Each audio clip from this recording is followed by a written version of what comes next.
At yun ang gusto niya. Gusto niyang umuwi.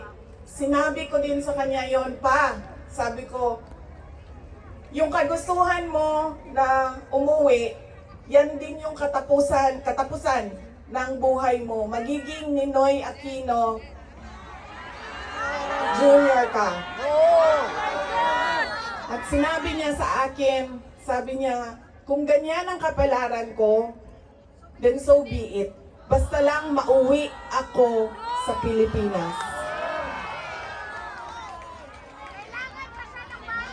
Kaya, meron man akong worry para sa kanyang safety and security, pero lagi niyang inuulit-ulit talaga, ibalik niyo ako sa Pilipinas. Bring him home! Bring him home! Bring him home!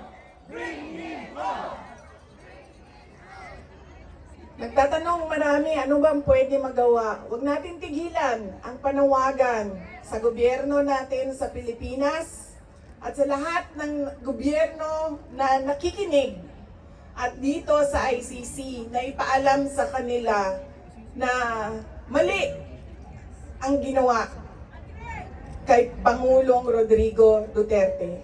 At paano ba itama yon? Ibalik nyo lang siya sa Pilipinas. Ituloy nyo lang yung kaso, walang problema. Ibalik nyo lang siya. Bring him home!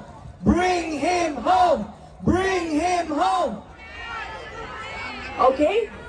Unsa pa ba? Ano pa ang pwede natin gawin?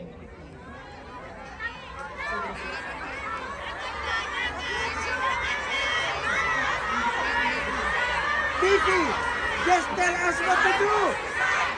We will follow you! Marcos resign! Marcos resign! Marcos resign! Marcos resign! Marcos resign!